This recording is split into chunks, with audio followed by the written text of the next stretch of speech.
Je continue ou je me casse? Bonjour Mélanie.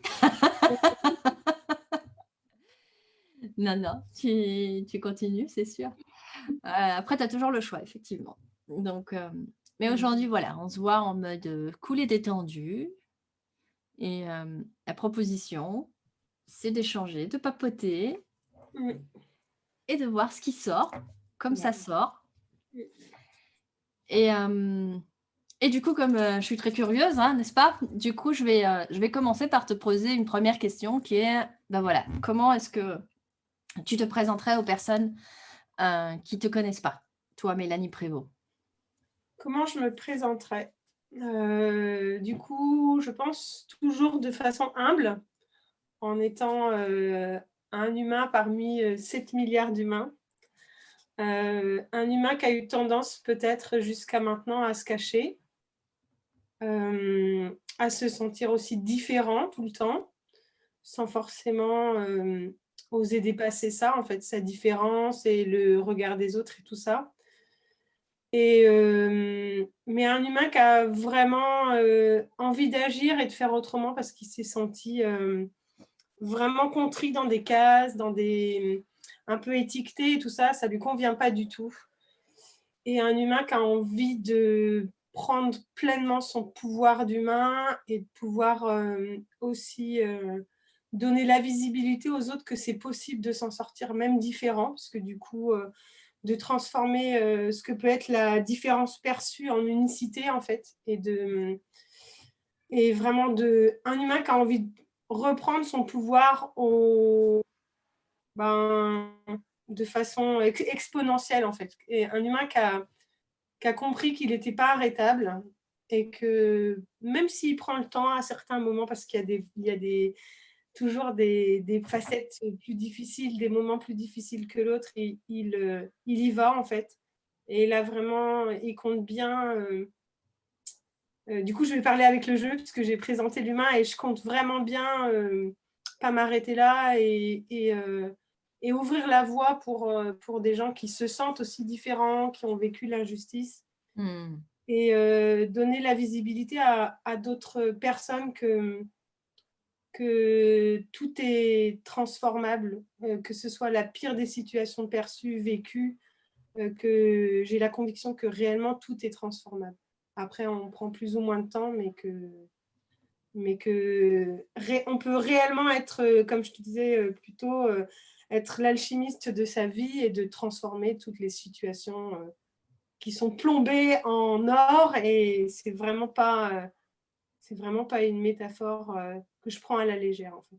Il y a Mmh. vraiment de la magie partout où on passe, quoi. OK et du coup, j'aurais envie aussi de te demander, du coup, par curiosité, par jeu aussi, tu m'as parlé justement d'être humain. Bah, mon invitation là, ça va être justement de sortir de cette case-là et de dire: Ouais. «OK, si tu étais un animal, un symbole, une couleur, un objet, une plante, j'en sais rien. Si tu étais quelque chose d'autre, qu'est-ce que tu serais et pourquoi?» Alors, je serais un arbre. Mmh mh. Je serais un arbre pour plusieurs raisons, pour des raisons, assez symboliques et plutôt personnelles. Je serais un arbre parce que l'arbre, il est, en fait, sans forcément, se demander ce qu'il est ou enfin, peut-être qu'il se pose des questions, mais ça, j'en sais rien, mais l'arbre m'apporte tout au long de ma vie. Il a pu me prendre aussi du coup, par rapport, plus sur un plan personnel où mon frère, a mis fin à ses jours, grâce à un arbre, on va dire, mais ça m'a aussi, offert, d'autres, d'autres plombs à changer en or aussi. Mmh mh. Et je serais un arbre pour sa beauté, pour ses racines, pour sa connexion avec le ciel et pour ce qu'il apporte aux gens, en fait. Et parce qu'il y en a des millions, tous différents et qui se jugent pas. J'ai pas l'impression qu'ils se jugent les uns les autres, mais que les réseaux qu'ils peuvent créer entre eux par rapport aux racines, aux connexions, à tous ces petits champignons, enfin voilà, ça me fascine et à tout ce qu'il peut prendre, partager et donner. C'est un arbre. Un arbre alors, cool. Et bah, justement, tu as un petit peu évoqué ton histoire et j'aurais bien envie justement que tu me racontes c'est quoi ton histoire? Tu la commences où tu veux, tu en dis ce que tu veux, mais raconte-moi ton histoire. Alors, je ne sais pas où je vais la commencer.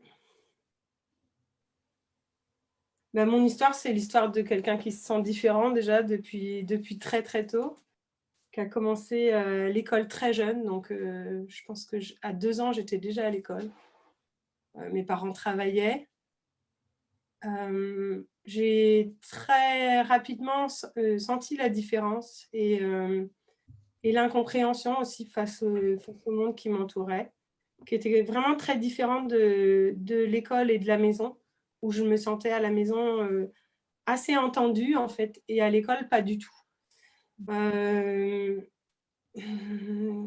j'ai envie de dire en bonne optimiste, voilà, j'ai fait, j'ai appris à faire, j'ai appris à satisfaire, à pas déplaire, à être celle qu'on avait envie que je sois.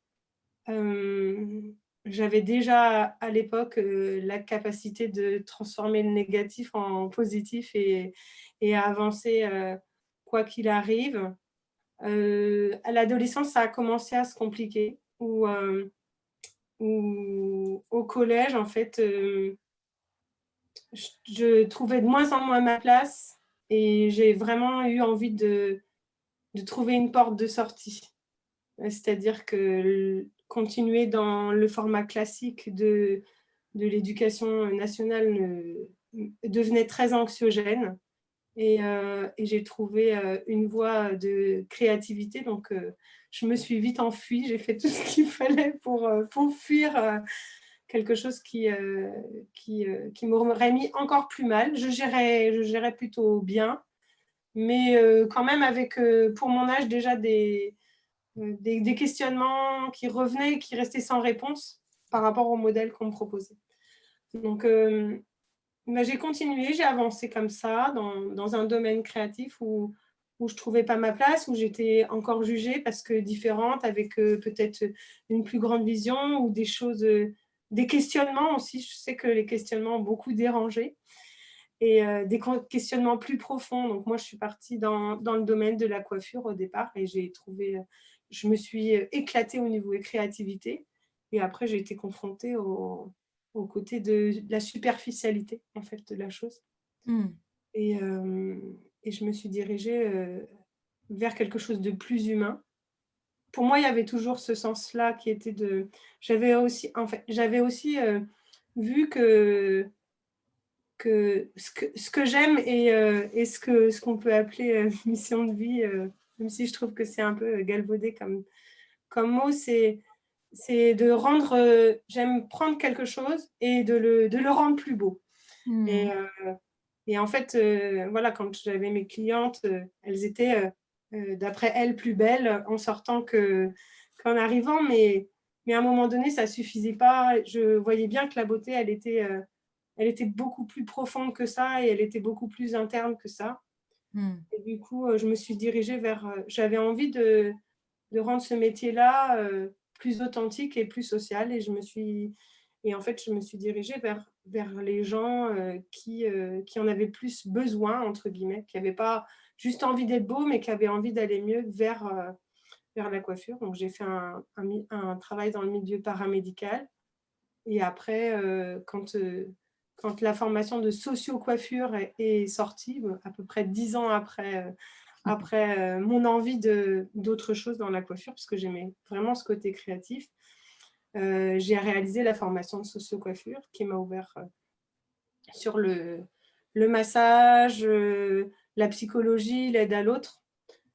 Entre-temps, moi aussi, j'avais vécu des difficultés de vie, notamment conjugales. Ouais, et puis je m'étais embourbée en fait dans la vie, je m'étais un peu perdue en fait, hein, parce qu'à force de, de foncer tête baissée et d'un peu de pas être complètement actrice de ma vie, j'ai été chercher voilà, le mur qui ferait que je ne pourrais plus continuer à foncer dedans. Et je suis revenue. Donc, mon positionnement a énormément changé quand j'ai eu mes enfants. Quand j'ai eu mes enfants. Je me suis très rapidement mis en couple quand j'ai perdu mon papa. Je pense que la perte d'un repère a fait que j'ai eu vite envie de créer d'autres repères. Et puis après, j'ai envie de dire, quand on ne t'offre pas de modèle bien construit, j'ai eu besoin d'expérimenter beaucoup de choses pour essayer de trouver le modèle qui me convenait. Donc, j'ai eu besoin de me perdre avant de me trouver. Et une fois que je me suis bien perdue dans le couple, comme je dis, la to-do list socialement correcte, le boulot, le mari, les enfants, le chien, les vacances, le CDI. Une fois que j'ai eu tout ça, je me suis rendu compte vraiment que ce n'était pas pour moi et que mon bonheur, il était réellement pas là. Mais par contre, du coup, j'avais aucun manuel. Et puis là, ont commencé les années d'alchimie où tu commences à faire tes tests de comment je vais être heureux avec ce que j'ai. Et puis, voilà, j'ai galéré parce que j'avais pas la dynamique d'être complètement accompagnée, en fait, où je survolais de thérapeute en thérapeute avec aussi le psychologue, mais thérapie classique. Et ouais, c'est long, en fait. Et c'est des années de tunnel sans lumière au bout. Et du coup, mais des années. Et aujourd'hui, ouais, j'ai trouvé ma place. Maintenant, c'est du décor, en fait. C'est du décor qui mérite toujours d'être encore plus beau. Mais la pièce est là. Je suis cette pièce et je suis fière de ma réalisation et de la qualité et de la beauté de la pièce, en fait. Et du coup, ça me donne envie de te demander justement, qu'est-ce que tu retiens, si on peut dire, s'il y avait un message de ce parcours-là, c'est quoi? Qu'est-ce que tu en as retiré? Donc, tu me dis, voilà, transformer le plomb en or. Justement, comment est-ce que tu as fait, toi, pour transformer tous ces petits plombs ou gros plombs, peu importe, en apprentissage, en or? Et qu'est-ce qui a fait que tu as eu un déclic et que tu as continué que tu as continué sur ton chemin, quoi? Mon déclic à moi, c'est vraiment le corps, en fait, hein, qui pouvait plus. Je pense que je suis... En fait, ma plus grande compétence, c'est l'adaptabilité. Et c'est aussi ce qui peut créer ma plus grande perte, c'est que en étant adaptable, on va toujours trouver des solutions, mais pas forcément des solutions constructives. Donc là, c'était pour le coup plutôt comment je peux continuer à me fourvoyer et comment je peux aller plus loin dans l'erreur tout en satisfaisant l'autre sans être complètement perdu. Donc, ouais, ma plus grande qualité, ça a été ça. Et en fait, voilà, je remercie mon corps, en fait, et mon corps de m'avoir prévenu, prévenu d'être toujours là, de ne pas avoir déclenché de solutions irréversibles, en fait. Et ouais, je remercie vraiment mon corps et puis ce qu'on peut appeler l'âme, en fait, d'être ce qu'ils sont et d'être si endurant, parce que pour le coup, je pense que j'ai un peu abusé, non, j'ai pas envie d'entendre. Ouais. Et donc, ouais, si j'avais qu'une chose, c'est que vraiment, en fait, on a les signaux, c'est juste qu'on ne veut pas les entendre, en fait. Ou qu'on n'a pas suffisamment de visibilité pour les entendre. Mais on les a tous les jours. Je veux dire, avoir mal au dos, c'est pas normal. Être stressé, dans mon monde, c'est pas normal. Même si je le suis toujours, tu vois. Mais ce sont des indicateurs. Ne pas avoir envie de se lever, c'est pas normal. J'adore dormir, donc mais voilà, il y a des signaux qui sont devenus normes, mais qui ne devraient pas, en fait. Qui était devenue ta norme, tu veux dire, c'est ça? Donc une norme que tu... Il y a des signaux qui sont en société devenus une norme, comme genre, c'est normal, tout le monde a mal au dos. Non, c'est pas normal, tout le monde n'a pas mal au dos. Ouais, Et personne devrait avoir mal au dos, en fait. Mais voilà, c'est devenu une norme, quoi. Quand tu dis... c'est normal de souffrir, quoi, d'avoir un corps qui souffre. C'est ça. C'est pas grave, continue à forcer dessus, quoi. Ouais, c'est pas normal. Ok, et du coup, justement, quel est ton apprentissage par rapport à ça? Donc, tu disais, du coup, ton rapport au corps a changé, j'imagine. Est-ce qu'il y a d'autres choses comme ça que tu en retires, que tu retiens de ton parcours, de ton histoire? Il y a un truc que je redoutais très fortement et qui, je crois, a complètement changé ma vie, c'était ma plus grosse peur, c'était de vivre le rejet. C'était de vivre le rejet, et je pense que ça l'est même encore aujourd'hui, en fait. À la différence d'avant, c'est que je me suis confrontée à cette situation de vivre le rejet sciemment, on va dire. Et qu'en fait, j'ai trouvé des cadeaux inestimables derrière ça, dans le sens où j'ai choisi un message que j'avais vraiment fortement envie de porter, quelque chose d'intrinsèque qui fait que c'est chez moi quelque chose d'inébranlable, et que derrière ça, bien sûr, il y a des gens qui n'étaient pas d'accord avec moi, et c'était cool, en fait, ils n'étaient pas d'accord avec moi, et qu'en portant ce message-là, j'ai aussi pu toucher ma limite presque du doigt, tu vois, mes contours, tu vois, de où est-ce que je suis différente par rapport à l'autre et où est-ce que je me situe. Il y a eu ça. Et derrière ça, ça m'a aussi ouvert des discussions formidables avec des gens qui pensaient la même chose que moi. Et du coup, j'ai envie de te dire, je me suis construit là où je pensais que je me serais abîmée, en fait. Il y a eu ça, et du coup, il y a eu des prises de conscience récentes, c'est que j'avais vraiment besoin de savoir comment avant de croire. Et aujourd'hui, peut-être pas il y a 15 jours, ou peut-être un mois, je t'aurais pas dit ça, mais aujourd'hui, je sais que c'est important de croire avant de savoir comment. Et ça, je crois que c'est quelque chose de fantastique, parce que tu le lis des dizaines, des centaines de fois, et ça te paraît complètement, pour ton mental qui cherche à comprendre depuis qu'il est tout petit, comment ça fonctionne et tout ça, c'était complètement incroyable, et pourtant aujourd'hui, ça devient ma vérité, quoi. Donc du coup, justement, ça me donne envie de te poser la question, c'est quoi... quelque part, tu vois, le message ou le message, ouais, c'est ça, le message que tu aurais envie de transmettre aux personnes qui nous écoutent aujourd'hui, ce serait quoi?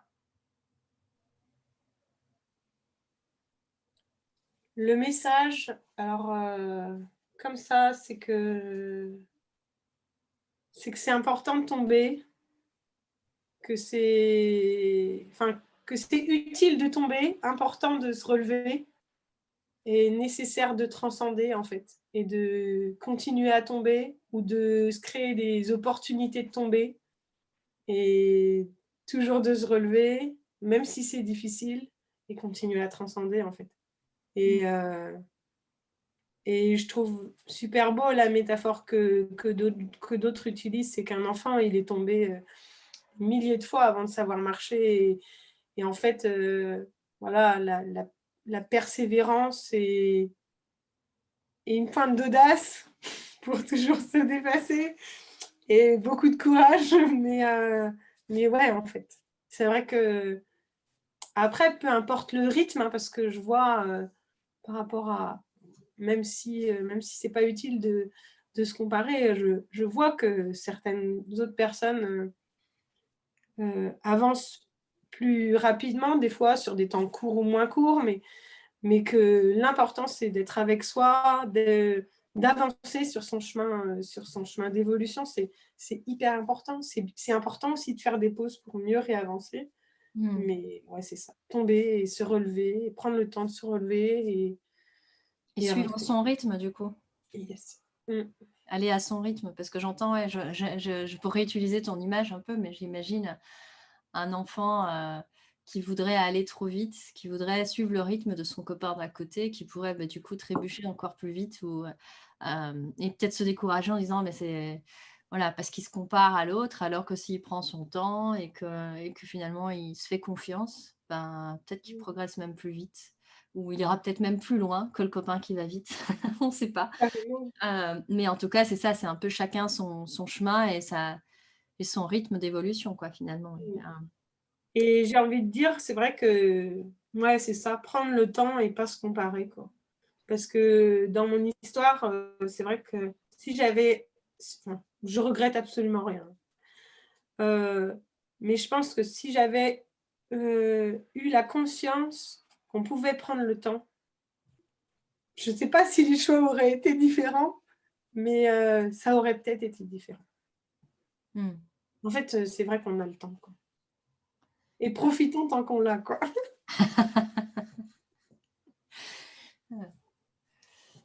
Et j'aimerais bien aussi que tu me partages, c'est quoi ton idéal pour demain, tu parles de temps et donc ça m'évoque ça, c'est quoi, ce serait quoi pour toi, c'est quoi ton idéal, oui, c'est quoi ton pourquoi ou ton... Bah, mon pourquoi, c'est que les gens, ils osent en fait aussi l'audace du changement, oser se réinventer en fait. Oser se réinventer, de se découvrir avec l'autre en fait. De se découvrir avec l'autre, de collaborer, de co-créer, et de toujours... pour ceux qui ne sont pas heureux, c'est vraiment de transformer le plomb en or, tu vois, ça va être ça, vraiment. Et pour ceux qui le sont, c'est apprendre aux autres à pouvoir le faire, en fait. Et j'aime beaucoup cette métaphore et cette vision que j'ai, c'est que en étant différent et avec un profil atypique tu vois, de ce qu'on peut appeler zèbre, c'est que j'ai eu la profonde impression toute ma vie d'être ronde dans des concepts carrés. Et en fait, je suis profondément inspirée par et pour la nature et le concept de l'alvéole convient à tout le monde, en fait. Et du coup, c'est vraiment quelque chose qui m'anime parce que si chacun fait un petit effort, du coup, le carré a toujours sa structure et le rond a quand même plus de facilité à rentrer dans l'alvéole. Et je pense que voilà, c'est de faire des compromis et vraiment de collaborer et de voir ce qui s'en dégage, quoi. Du coup, c'est un peu ça mon pourquoi, c'est de montrer que c'est possible, que c'est peut-être grâce aux gens qui se sentent différents, qui n'ont pas encore osé s'exprimer, que demain peut évoluer. Mais c'est vrai qu'on avait déjà eu cette discussion-là par rapport à est-ce que demain sera mieux, je ne sais pas, mais demain est, et il est parfait comme il est. C'est vrai que d'essayer d'imaginer à ce qu'il soit plus juste ou plus horizontal, c'est quelque chose qui m'anime. Okay. Et je ne sais pas si tu connais la définition de la pensée divergente. Du coup, je vais te la lire puisque je trouve ça intéressant et après, je te poserai la question derrière. La pensée divergente est un processus ou une méthode de pensée utilisée pour produire des idées créatives en envisageant de nombreuses solutions possibles. Du coup, la question que j'ai pour toi, c'est toi, quand tu perds espoir dans cette vision-là, dans cet idéal-là, c'est quoi ta stratégie de divergence ? c'est quoi ta méthode pour... c'est quoi que tu te dis, que tu entends, que tu fais pour renouer avec cet espoir d'idéal? Alors, en fait, je dois dire que dans ma tête, je ne perds jamais cet idéal. Vraiment. Après, des fois, trop tard. Des fois, je, je m'égare, en fait, si tu veux, dans ça va pas être possible, mais mon cerveau ne cesse d'être branché sur c'est possible, en fait, tu vois. Et il part toujours ce que j'appelle dans mes pensées feu d'artifice avec des millions de solutions, quoi. Je ne suis pas branchée. Je ne crois pas que mon cerveau soit branché autrement. Alors, il peut trouver des solutions pour ne pas aller chercher la bonne solution. Mais je suis plutôt branchée solution. Ouais. Il a tellement en fait de possibilités qu'il va même chercher les possibilités qui ne sont pas forcément les plus appropriées pour l'atteinte de l'idéal, c'est ça que tu veux dire? Ou en fait, si, c'est une solution qui te convient à ce moment-là, d'une manière ou d'une autre. Il y a toujours, on aime bien dire qu'il y a toujours une intention positive cachée derrière un comportement. Donc, c'est juste, ouais. Effectivement. Mais donc finalement, en fait, ta stratégie ici, ta stratégie de divergente, c'est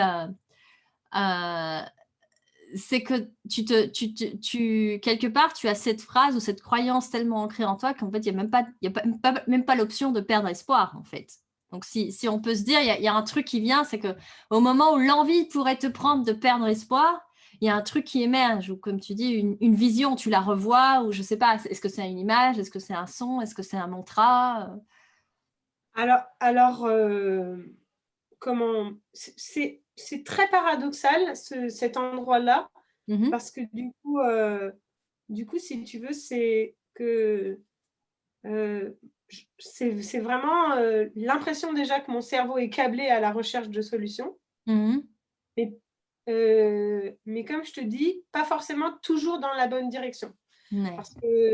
Parce que de la résilience, pour reprendre Mon dada. à la résignation, il y a vraiment qu'un pas, en fait. Et sauf que moi, je l'ai su que quand je me suis rendu compte, et encore pas tout de suite, que j'étais résignée au lieu d'être résiliente, en fait. Tu vois ce que je veux dire? Mais par contre, du coup, c'est que je me résignais à trouver des solutions qui me confortaient, en fait, dans mon repli sur moi, en fait. Et là, c'est aussi le cerveau marche bien aussi dans ce sens-là, tu vois, à la recherche de solutions de repli, en fait. Et donc, du coup, c'est vrai que je suis allée assez loin, je dois l'avouer. Mais pour moi, rien n'a changé. Mon cerveau a toujours fonctionné de la même façon. Là, ce qui m'aide à vraiment être dans Garder du le cap, positif, c'est ça? c'est vraiment que la conviction, les pensées, quoi que. Et aussi, je dois dire, ce qui aide vraiment fortement, c'est de voir des gens, un entourage qui est optimiste et qui a des pensées positives, quoi, autour de toi. À part ça, je vois pas vraiment ce qui a changé, quoi. Et donc, c'est intéressant parce que du coup, là, effectivement, tu apportes une notion en plus qui est, outre les pensées que tu peux avoir de toi vis-à-vis de toi, il y a aussi l'importance finalement de se créer l'environnement favorable, on va dire ça comme ça, ou de créer les conditions favorables, les contextes favorables pour faciliter justement cette distinction entre résignation et résilience, c'est ça? Ouais, je crois vraiment même qu'il n'y a que ça, en fait. Ah, ok. Ouais. Je me souviens, et ouais, puis c'est une opportunité, tu vois. Parce que à aucun moment j'avais la visibilité que j'étais résignée. À aucun moment. Et un jour, il y a eu, et il y a eu une opportunité, en fait, et qui en plus, s'est même pas concrétisée, tu vois. Mais pour le coup, j'ai commencé à fréquenter des gens qui étaient dans une dynamique de création de Mhm. projets un peu plus grands que soi, tu vois. Mhm. Et là, enfin, il n'y a rien eu besoin, en fait. C'est que, du coup, c'est un peu comme si tu es sur la route et que ben, au final, non, je vais prendre le petit chemin de traverse, il me plaît mieux, quoi, tu vois. Mais ouais, c'est juste que je me suis... Mais sinon, mon mode de fonctionnement, mes pensées n'ont pas changé. Mhm. Je pense que c'est vraiment l'environnement. L'environnement, des gens qui créent, parce que voilà, la création, c'est quand même mon dada. Et je pense que, ouais, d'être dans la démarche de création. Mais pourtant, dans l'autre côté, je créais aussi, tu vois. Mm. Mais différemment. Peut-être que j'avais plus une démarche de création plus moins altruiste. Je le faisais pour moi, ma famille proche, et là, j'avais un projet de lieu de ressourcement, tu sais. Mhm.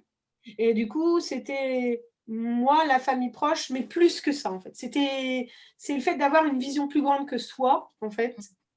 Bien que j'ai, voilà, moi, c'est important, tu vois, dans ma vision plus grande que moi. Et je suis toujours vraiment au centre de cette vision. Mais le Mhm. fait d'avoir pour un plus grand que soi, ça a été... il a fallu structurer. Parce que pour le coup, j'étais quand même, dans ma résignation, quelqu'un qui donnait beaucoup à l'autre, mais plus dans la notion de subir, en fait, l'autre, tu vois. Mm. Comme une contrainte plus que finalement quelque chose que tu faisais avec l'élan du cœur, on va dire ça comme ça. Ouais. Ou pour faire plaisir, oui. Enfin, tu parlais de cette Ouais, notion de ouais. faire plaisir. Il y a vraiment ça. On est éduqué depuis l'enfance à faire plaisir. Donc, du coup, j'imagine qu'il y a cette À notion-là. satisfaire. Ouais, à satisfaire. C'est ça, les besoins des autres avant les siens pour être une bonne personne. Euh, du coup, justement, ça me donne envie de te poser la question de savoir, bah, aujourd'hui, justement, Mélanie, qu'est-ce que tu fais concrètement au jour d'aujourd'hui pour nourrir cet idéal de créativité, de permettre aux gens de... Concrètement, tu parles dans ma vision plus grand que moi. Parce Mais que qu'est-ce que tu fais c'est deux déjà au jour choses. d'aujourd'hui? Tu vois, qu'est-ce que tu fais déjà concrètement au jour d'aujourd'hui pour aller dans cette direction-là? Je dis pas que demain tu vas y être, mais voilà, aujourd'hui, quelqu'un qui te poserait la question, qu'est-ce que tu fais dans la vie et par rapport à ton pourquoi, qu'est-ce que tu répondrais? J'assouvis mes besoins de créer sous plusieurs formes, en fait. Parce que Mm. je suis quand même une grande manuelle de base. J'aime le beau, comme je le disais. Donc, j'ai énormément d'activités artistiques en tout genre, en fait, hein. Je peux travailler, ça m'est arrivé de travailler le métal, j'aime bien travailler le bois. J'ai aussi commencé la guitare, mais je pratique peu en ce moment, je dois dire. Euh, Depuis toujours, j'ai des crayons sous la main. Alors, je suis pas une grande dessinatrice, mais je me suis rendu compte que les crayons de couleur font partie de ma vie depuis toute petite. Et à chaque rentrée scolaire, je m'achète une nouvelle palette et je ne m'arrête pas qu'à la rentrée scolaire. Mais voilà, j'aime vraiment beaucoup ça. Donc ça, je travaille le bois et je travaille dans un atelier d'insertion où on travaille le bien-être et la création. Donc, Mhm. et à côté de ça, je propose des accompagnements pour les personnes sensibles ou hypersensibles pour essayer de les accompagner dans un réalignement de ce qu'elles sont et de leur pourquoi, en fait. Mm. Donc là, on est plus dans une démarche de se relever, Mm. d'aider la personne à se relever. Et là, j'envisage vraiment d'aider les personnes qui ont une vision beaucoup plus grande pour qu'elles puissent être inspirées au quotidien et pour qu'elles puissent aider les autres personnes à se relever à leur tour. Mais du coup, parce que je pense vraiment que... Et dans une dynamique de collaborer avec ces personnes-là.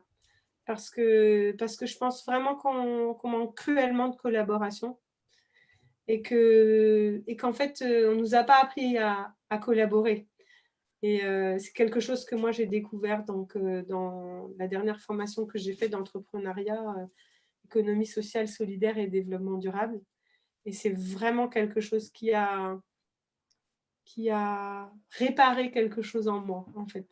Qui a réconcilié quelque chose aussi par rapport à l'autre. Parce qu'en fait, je pense que c'est le manque de maturité sociale, en fait, et l'intelligence émotionnelle qui faisait que, du coup, je subissais l'autre et que je le fuyais, en fait. Et grâce à la pratique de facilitation, de collaboration, on avait un peu tous l'impression d'avoir vécu quelque chose qui ressemble à la thérapie de groupe, même si c'était pas ça. Ça avait vraiment, pour le coup, il y a beaucoup de personnes qui n'étaient pas dans le développement personnel, qui ont pris ça comme ça. Et c'est vrai que et moi, c'est venu mettre de la lumière sur certaines zones d'ombre, parce qu'en fait, je n'avais pas encore appris à communiquer avec des pairs, en fait. Ou alors de façon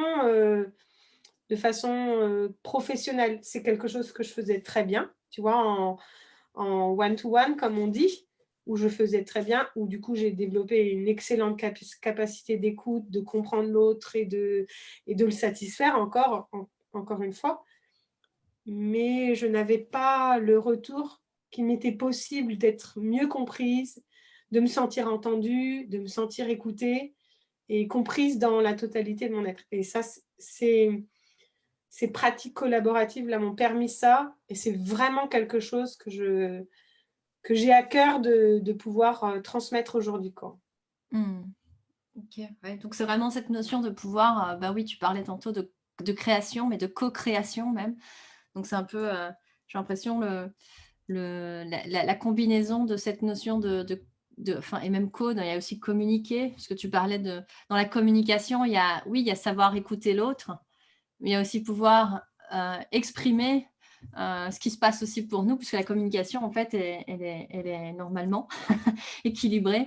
Elle est dans les deux sens, donc du coup, oui, c'est intéressant. Donc, c'est de communiquer, de créer, de collaborer. J'entends quand même plusieurs notions, effectivement, qui aujourd'hui, à travers les activités que tu as, que ce soit dans l'insertion ou que ce soit dans le monde du coaching, etc. En tout cas, j'entends que c'est effectivement un fil conducteur pour toi.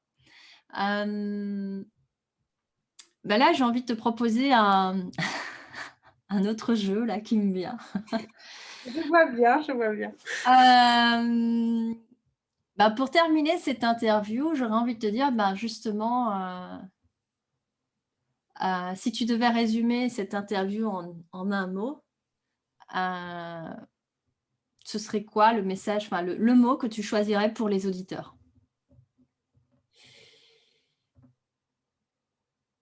J'ai le droit à plusieurs mots quand même. Bon, en une phrase alors, on va dire. On va dire que c'est...